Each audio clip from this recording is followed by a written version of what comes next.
I saw this film, people love it. I just feel as if, don't you have to see this movie with an audience and make it a communal experience? I have only seen it once, and I saw it with an audience, and it was a blast. I mean, it was beyond my wildest expectations. It's such an original movie. I've never seen a movie like this that certainly has horror elements. It's a thriller. It's incredibly funny. And it's actually about something. That is a miracle. That doesn't happen. And especially for a first-time director like Jordan, I've never seen anybody come out of the gate with such a fully realized, original vision. And the joy of this is it's just a completely mind-boggling, entertaining ride. What do you think makes it so visceral? What do you think is making audiences say, oh my gosh, I have to watch it a second and a third time? Look, I think that there are some deep issues that make, Rosemary's Baby is about, it's about sex. It gets to people. Race makes people very, very uncomfortable. They don't know how to deal with it. And I have to say that one of the things, just coming from the acting department, Daniel is off the charts in this. And Allison is off the charts, Catherine, Kate, everybody. But Daniel grounds this so intensely emotionally.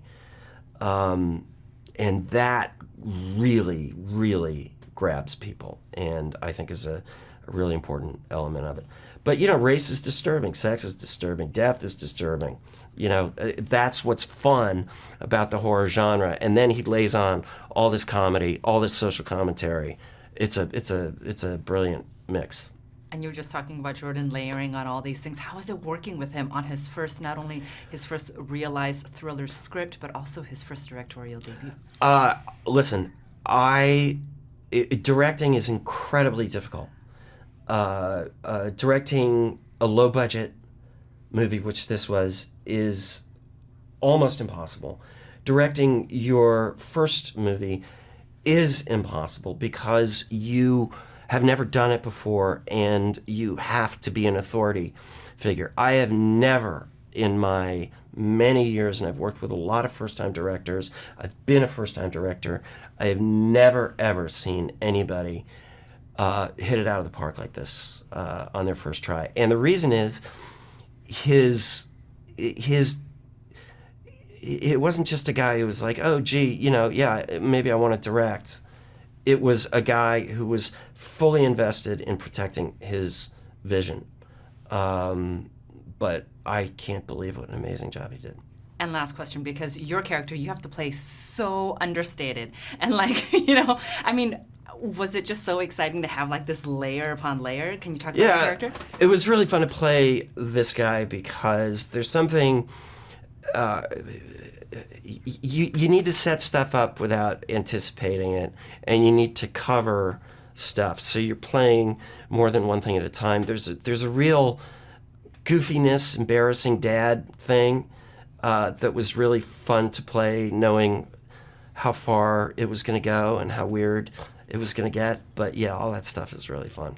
Hey horror fans, stay with me as I've got some facts from horror movies. Now, in order to make Samara's walk as creepy as possible in The Ring, they filmed her walking backwards and then reversed the shot.